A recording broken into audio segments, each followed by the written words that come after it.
We were on a family trip back east and was bitten by a tick while on a hike with my family. 2 weeks later, I had flu symptoms and a rash on my hip right around here. I later learned it was kind of a raised bullseye rash. It just was a little odd to me. So when we got back from the trip, I went in to see my internist, my GP. It's really odd that you would have that rash. I'll give you antibiotics. And so he gave me amoxicillin, and if he just went over a little bit in the antibiotic family and give me doxycycline, I wouldn't be here telling you this story today. The second milestone was a month later when I was sitting with Jennifer at a baseball game, and progressively through the game, I noticed some really strange things going on. And what was happening is my seventh facial nerve was shutting down. And so we got home, and that was the first point in the night. We were standing across from each other, and he was talking, but only half of his face was moving very well, and his words were slurred. And so we quickly figured out something was wrong. So we called, it was about 10:30 at night, and we called his doctor's phone number. I thought he was having a stroke. And the doctor fairly quickly said, I think you have Bell's palsy. We were supposed to leave on a family vacation a week later. He still was feeling pretty good. I know that sounds funny, but physically he was feeling pretty good. And then that changed.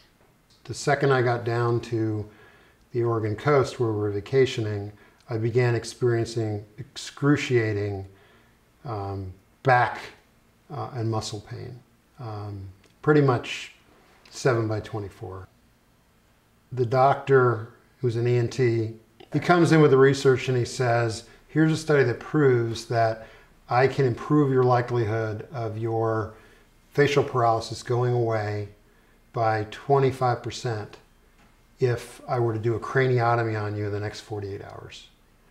Craniotomy means drilling a hole in your brain to relieve, in this case, to relieve some pressure. We pretty quickly decided this is too quick to make this significant of a decision, and we're not going to have surgery. And I was scared. You have a doctor who's one of the best, and you're fortunate to get an appointment, and he feels that it's the right thing for you, and we were choosing not to do it. So a week later, I went to see the doctor for a follow-up.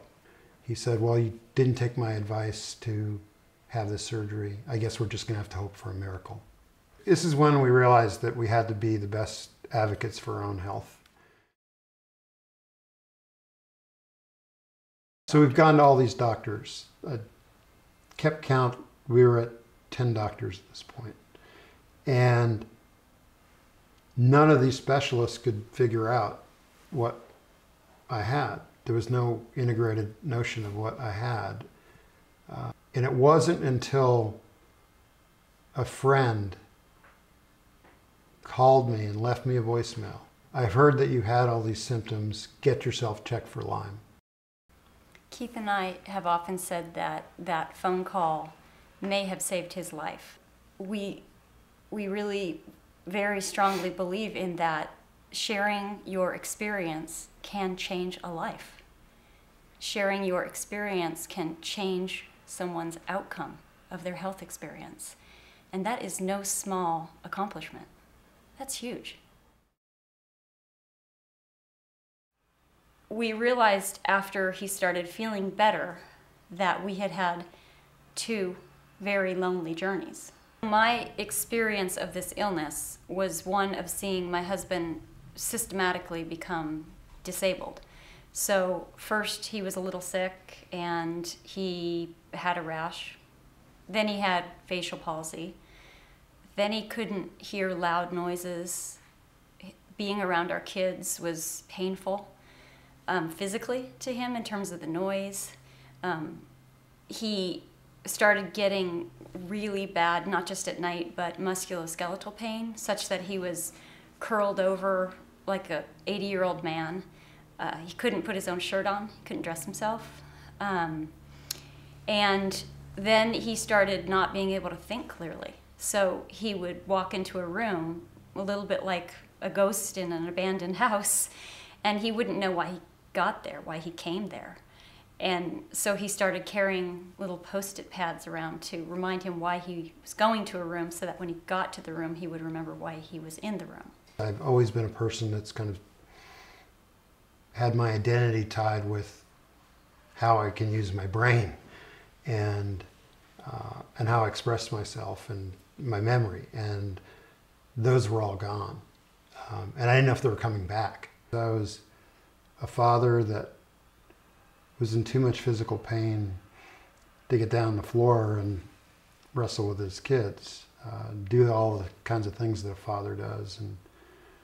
And Jen was there as my nurse through my recovery, literally injecting me with intravenous antibiotics on a daily basis, and then having to go watch the kids because I was too far gone or too tired to really have the energy to play with my 1.5-year-old and my 3.5-year-old. And it broke my heart to see what,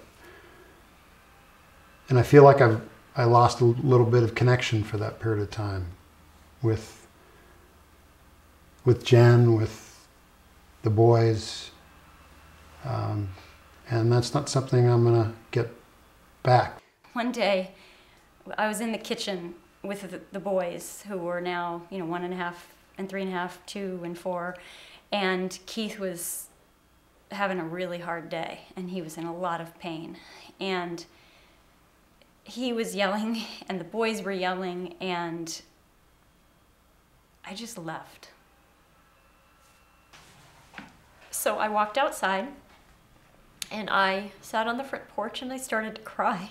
I was trying to hold him together, I was trying to hold them together, and I couldn't do it.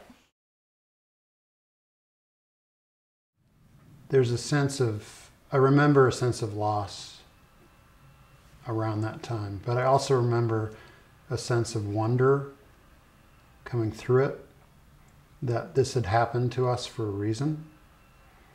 And it was our job to figure out what that was. Mm-hmm. I was frustrated by my lack of being able to have a wider impact because I understood the power of sharing. And that's been one of the gratifying things about Trusera, is I see the power of giving people a voice where they can be heard. And in a place where people want to stand up and be advocates for their health or the health of their loved ones. When I got a definitive diagnosis of Lyme, I tried to reach out on the internet and get information. The expert information wasn't telling me what I needed. It wasn't filtered for my particular experience. It wasn't very personal. So I thought, well, why don't I connect to someone else like me who's been through this?